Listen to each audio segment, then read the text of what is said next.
Canal del Congreso, el canal de la Unión, presenta.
Manuel Gómez Morín fue un hombre de una claridad excepcional, de una inteligencia excepcional. De ideas firmes, ideas claras, de muy altos vuelos. Un personaje que con su participación modifica la realidad de este país y hace un México distinto. Yo lo definiría con un verso de Carlos Pellicer, que le dedicó una poesía que se llama Las nubes, y dice de Manuel Gómez Morín: alma de cambio y ojo de sercumbre. O sea, es un hombre que estaba inconforme con su realidad, que deseaba modificarla, que en todos los cargos que tuvo hubo siempre propuestas, siempre buscando un ideal, muy realista, mentira que haya sido un soñador, al contrario, un hombre pragmático, siempre ligando la idea con la realidad, por eso también su frase de que no haya ilusos para que no haya desilusionados, y ojo de ser cumbre, o sea, siempre en el afán de ser figura señera, referente, ejemplo, de ser un hombre con calidad moral y con talento. Su primera infancia fue en escuelas protestantes en Chihuahua y posteriormente en instituciones católicas en León, Guanajuato. Al haber estudiado en escuelas confesionales de dos tipos, le ayudó mucho en el respeto hacia el que pensaba diferente, hacia el que tenía una creencia diferente, porque siempre fue un católico convencido, podríamos decir que no fanático, ¿sí? Practicante, pero respetuoso. Llega a la universidad, llega a la preparatoria en 1915 y pertenece en consecuencia a una generación. La generación de 1915, como él le llamó, y de esa generación, digamos, destacaron los llamados Siete Sabios. La Sociedad de Conferencias y Conciertos de los Siete Sabios. Ahí es donde tuvo una primera formación cultural, una primera definición como un hombre que estaba siempre imbuido en las ideas del México que se estaba construyendo recién terminada la Revolución Mexicana. Era una búsqueda de México. El mismo Gómez Morín lo dice. Estábamos encontrando después de la Revolución Mexicana a México de nuevo. O sea, la revolución sacude. Esta generación está ansiosa. Ya tuvo también el ejemplo de la generación del Ateneo. Ya está Antonio Caso, José Vasconcelos, que son los grandes formadores de esta nueva generación. Y es una generación con ideales, con inquietud. Cuando publica 1915, que fue su primer gran ensayo, él justamente convocaba a que los jóvenes de su tiempo vieran la energía creadora que estaba para que México fuera una nación diferente.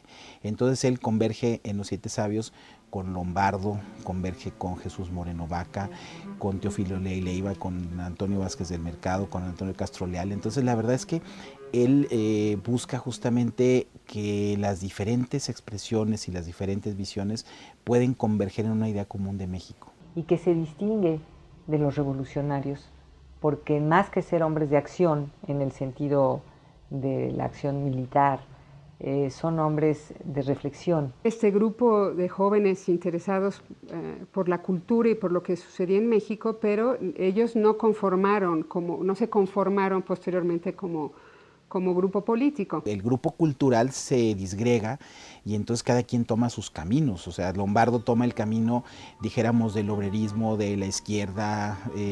Antonio Castro Leal toma el camino de las letras y de pertenecer al PRI. Teófilo Leiva se va a la Suprema Corte de Justicia después de participar en la fundación del PAN. Gómez Morín participa en el gobierno de Calles, creando instituciones financieras. Él de alguna forma había empezado con De la Huerta como agente financiero. Ya trabajaba en la Secretaría de Hacienda entre el año 20-22 y tenía apenas 24 años y asumió responsabilidades enormes. Fue oficial mayor, fue subsecretario de Hacienda y fue agente financiero del gobierno mexicano en Nueva York, que tenía la responsabilidad de negociar la deuda mexicana y la deuda norteamericana. Llega a 1925 a la necesidad de crear el Banco de México, el Banco de Crédito Agrícola. Dijéramos, él tiene una participación muy institucional en un contexto donde el régimen callista estaba aplicando la persecución religiosa, estaba todo el conflicto, los levantamientos cristeros coinciden, dijéramos, con los momentos en que Gómez Morín está implementando esa creación de instituciones financieras. En 1927, porque él, que fue el diseñador del Banco de México, protesta porque el Banco de México no se sujeta a sus funciones de Banco Central y otorga créditos precisamente a recomendados de Álvaro Obregón y de Plutarco Elías Calles. Entonces renuncia a la junta directiva. Aquí viene su primera confrontación. Después hay una carta muy importante a raíz de la matanza de Huitzilac. Pero además, Manuel Gómez Morín jugó un papel muy importante en la modernización de la empresa en México, como una institución novedosa, moderna, distinta de los negocios de las empresas del siglo XIX, que eran básicamente empresas familiares. Gómez Morín lo que hace es que ayuda a los empresarios, los asesora, los aconseja para modernizar a sus empresas. Ese es un renglón muy importante de la actividad de la vida de Manuel Gómez Morín que se descuida. Casi muy pocas veces se habla de eso. O sea, Gómez Morín se asoma al mundo y por eso la creación de instituciones, que es el Banco Central, las tesis en materia al campo, la fortaleza en la economía. O sea, una de las cosas fundamentales de Gómez Morín es que es un hombre polifacético, es un hombre con muchas trincheras y siempre en afán de hacer bien las cosas.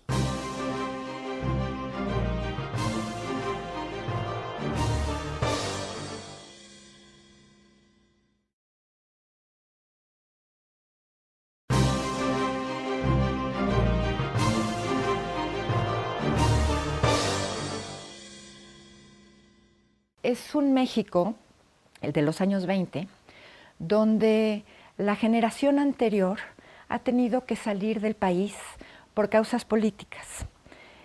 Estos jóvenes, estos 7 sabios, Manuel Gómez Morín entre ellos, tienen que crecer mucho más rápido y son los que empiezan a hacerse cargo de la vida política, económica y estructural del país. No hay nadie más. Gómez Morín es director de la Escuela de Derecho, apenas a los 25 años, esto fue en 1922. Él es un estudioso, da clase de Derecho Político, de Derecho Público, es un estudioso del derecho y lo entiende bien. Durante su periodo, entre 1922 y 25, implementó varias reformas. Él es un reformista. Entre las reformas que implementó, vino el cambio de la forma de evaluar a los alumnos. Tenían que presentar exámenes escritos, tenían que tener cierto número de exámenes, tenían que hacer un trabajo. Y en 1929, los alumnos de Derecho se inconforman ante estas reformas y se lanzan a una huelga estudiantil. Y lo que es increíble es que la respuesta del gobierno es darles la autonomía. O sea, no tenía nada que ver la demanda de los estudiantes que lleva a la huelga con la respuesta del gobierno. Le otorga la autonomía a la universidad, pero no es necesariamente una autonomía plena porque todavía el gobierno tenía injerencia sobre la universidad. Es una autonomía administrativa. El Estado sigue teniendo injerencia dentro de la universidad, no nada más en el subsidio, sino en el nombramiento de rectores y directores. Y es una autonomía que es muy importante, fundamental, pero que no llega al aula, no llega a la cátedra. El gobierno revolucionario quiere hacer de la universidad una institución que forme parte, en cierta forma, del Estado. A principios de los años 30, en 33, se vuelve a dar una lucha muy importante en la universidad, que es por la libertad de cátedra, desembocada por una polémica entre Vicente Lombardo Toledano, uno de los 7 sabios, y Antonio Caso.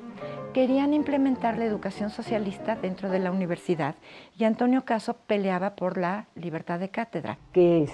¿Qué tipo de universidad requiere un país revolucionario?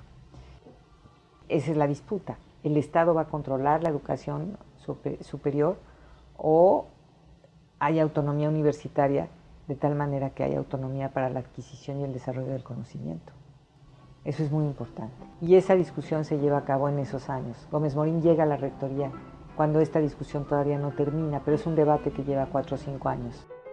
Bueno, aquí hay una serie de ironías. Manuel Gómez Morín llega a inclusive ser asesor de la embajada soviética. Lombardo Toledano era un hombre más creyente y posteriormente los papeles se cambiaron.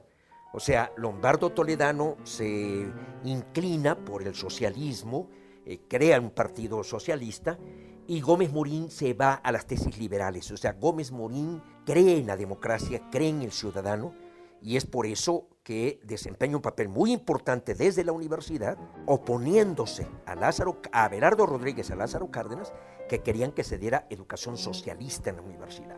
Y él sostiene una tesis liberal y defiende la libertad de cátedra. Hay una etapa de la autonomía universitaria que es la de 33-34, que fue justamente la que le da autonomía plena a la universidad en 2 sentidos. La primera fue porque cuando Gómez Morín llega como rector y es designado, el presidente Abelardo L. Rodríguez determina que se le va a dar un patrimonio final a la Universidad Nacional. ¿Quieres tu libertad de cátedra? Ahí la tienes. Y ahí tienes también tu autonomía, pero tu autonomía plena. Te vamos a dar 10 millones de pesos, nada más. Te vamos a dar todos los edificios, cosa que estaba en ruina. Y entonces era el último apoyo que el Estado le daría a la Universidad Nacional. O sea, la universidad fue, dijéramos, abandonada a su suerte. Gómez Morín a principios de los años 20 había sido el agente financiero de México en Nueva York y había trabajado en la Secretaría de Hacienda. Tenía contactos en todo México y en el extranjero. Esa es una de las razones por la que lo eligen rector. Él puede conseguir dinero para la universidad y es su principal preocupación, hacer que la universidad logre sobrevivir durante este año sin el subsidio del gobierno. Y ahí Gómez Morín lo que hace es llamar a los profesores bajo la consigna famosa de la austeridad y trabajo para que pues se redujeran el sueldo o no cobraran con tal de salvar la universidad. Y él empezó a hacer colectas para que los alumnos y los exalumnos empezaran a colaborar para el sostenimiento de la universidad. Y normalmente se piensa que Gómez Morín renuncia por la falta de recursos. Yo tengo una hipótesis distinta. Yo creo que Gómez Morín renuncia porque los estudiantes católicos le dan la espalda. Es decir, una vez que él es rector, él intenta poner a funcionar esta institución liberal en la que él cree, pero los estudiantes católicos le exigen que introduzca restricciones a la enseñanza del conocimiento. Y eso es algo que con lo que Gómez Morín no puede trabajar. Entonces no tiene el apoyo de la izquierda, pierde el apoyo de los católicos y se queda prácticamente solo. Y ahí Gómez Morín tiene una renuncia muy valiente, porque él siente que ya su presencia en la universidad, en lugar de propiciar una buena relación con el gobierno, está propiciando la confrontación.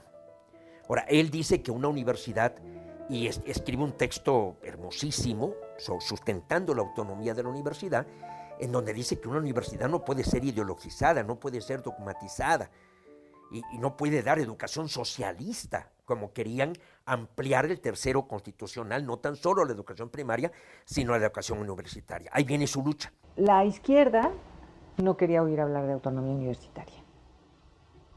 La autonomía universitaria se vuelve una bandera de la izquierda en 1968, no antes.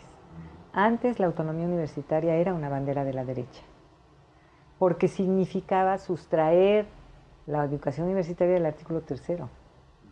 Por eso era de la derecha, ¿no? El centro de toda esta batalla es la universidad. No son los cristianos, no son los comunistas, no son los marxistas, ¿no? Son los universitarios los que están luchando por su institución. Y ahí es en donde él dice, no, la universidad tiene que ser universalidad. Y es el precedente para fundar el Partido Acción Nacional.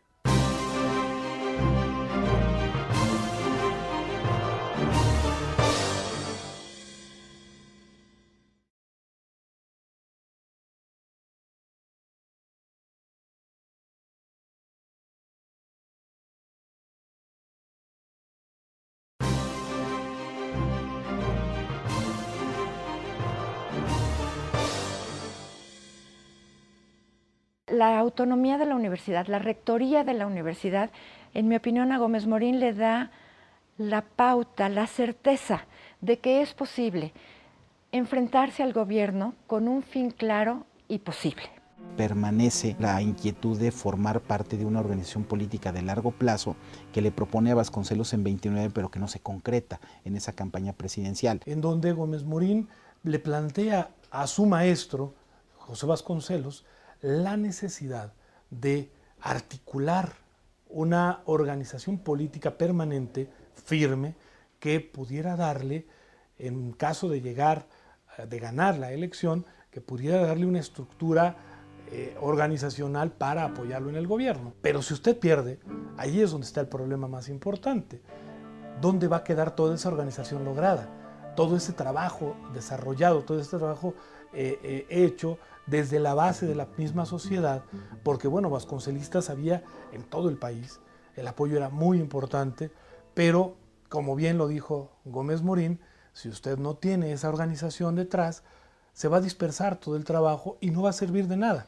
Vasconcelos dice que no a esa idea, pero lo importante es que Gómez Morín prevalece en esa idea y él toma ese camino, ¿no? Era el camino que él buscó, y ya después, cuando él forma el PAN, hay una convergencia de muchos mexicanos. Había vasconcelistas, gente que había participado en el maderismo, que había visto cómo la revolución era traicionada, ellos con la desilusión de buscar un nuevo camino, pero también ahí hubo universitarios, hubo gente que estuvo luchando por la libertad de cátedra, hubo católicos y hubo ciudadanos que no tenían cabida en lo que era la formación del partido de masas del cardenismo, que era el PRM. Gómez Morín está convencido de que la política cardenista está destruyendo el país. Critica enormemente la exacerbación de las contradicciones sociales que él piensa que el discurso cardenista está realizando, porque el discurso es un discurso de clase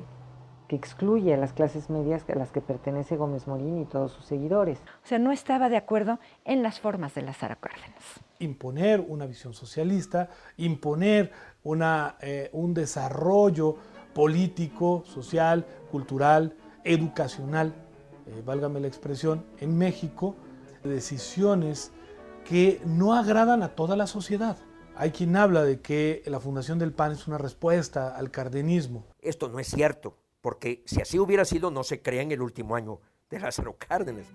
O sea, el PAN se crea en el 39. Pues con la misma separación de Cárdenas del poder, hubiera desaparecido el partido. 1. 2. Si ese hubiera sido el propósito, no hubiera tenido sentido que el PAN subsistiera, porque Ávila Camacho fue totalmente lo contrario a Lázaro Cárdenas. Pues era un proyecto que tenía una base social muy amplia, anterior a la coyuntura o dijéramos al contexto del cardenismo, que de alguna forma se tenía que crear, ¿no? O sea, si no hubiera sido el PAN y no hubiera sido Gómez Morín, hubiera sido otra, pero algo hubiera generado para que ellos tuvieran la presencia en la vida pública de México.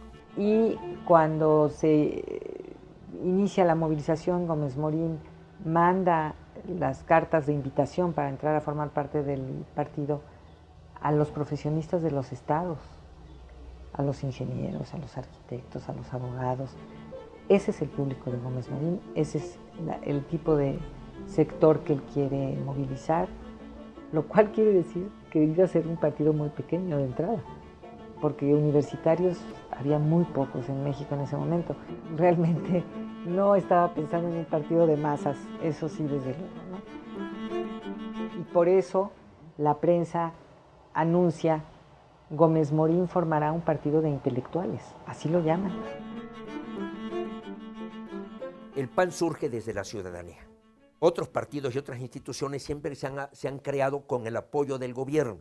Por ejemplo, Lombardo crea el PPS con el apoyo del gobierno. Gómez Morín crea el PAN desde la ciudadanía. Ese es un punto muy importante, con doctrina política muy clara, con dos vertientes, la vertiente liberal y la vertiente de la doctrina social cristiana. Esa es la doctrina. Principio fundamental, hacer política con ética, la vinculación de la política y la ética. Esa es una cuestión fundamental. Gómez Morín en sus discursos es el deber, el hacer, porque ve la corrupción del sistema. Hay una interpretación que se ha vuelto lugar común de que Acción Nacional nace primero para educar y luego para participar. No es cierto. El discurso que pronuncia Gómez Morín el día de la fundación del partido dice claramente: vinieron a verme unos jóvenes en el umbral de la vida pública. ¿Qué está diciendo? A mi manera de ver, lo que está diciendo son jóvenes que van a participar. Si los invitan a participar mañana entran al gobierno, mañana entran al partido, mañana empiezan a ser diputados y así participan en la vida pública. Y él no está pensando en un proyecto de largo plazo.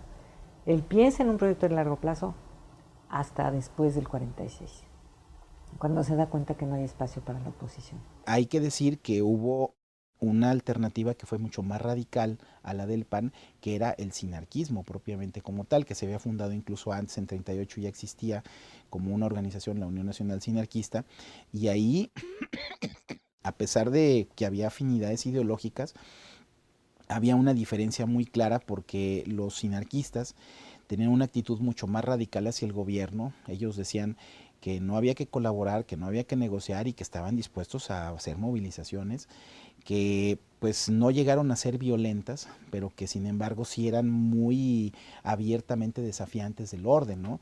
Gómez Morín llega a estar muy comprometido y está muy agradecido con Efraín, porque lo dice Gómez Morín, no es una interpretación mía. Él dice: yo estuve buscando unas ideas, estuve buscando una doctrina, y quien me las ofrece es Efraín. Partía, digamos, como de tres principios fundamentales, ¿no? La nación, la persona humana con los derechos fundamentales y el bien común, ¿no? Y a partir de ahí, pues, establecen la doctrina de Acción Nacional. Gómez Morín deja la presidencia del partido en 1949, pero eso no quiere decir que se vaya, ya sabemos que así pasa. Y yo recuerdo haber hecho alguna entrevista con uno de los panistas viejos, cuando le pregunté: ¿y cómo hacían las listas de los diputados? Me dicen: no nos hagamos tontos. Se iba don Manuel a Sanborns con fulano, con sutano, y hacían las listas ahí en Sanborns. Y si nosotros vemos la historia del PAN, nos vamos a topar con que es una historia con más o menos tranquila y tersa hasta la muerte de Gómez Morín. Cuando Gómez Morín muere, se empiezan a pelear entre todos por el partido. Desaparece la autoridad máxima.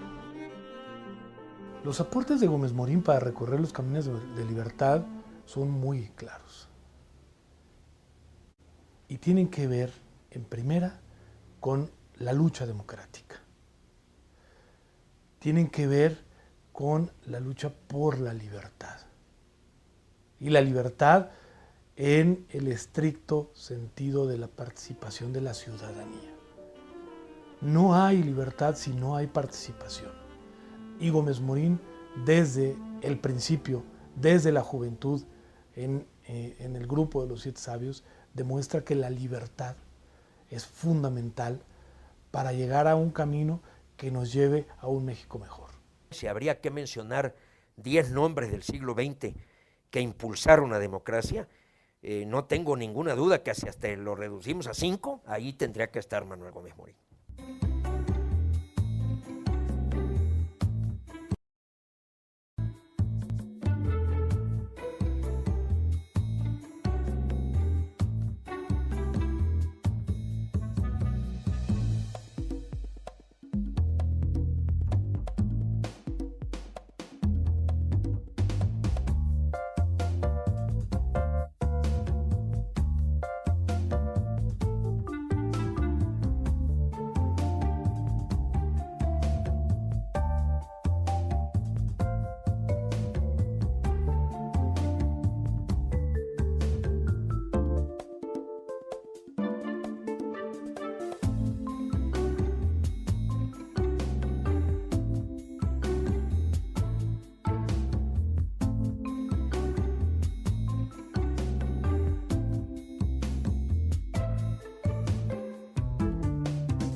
Canal del Congreso, el canal de la Unión, presentó.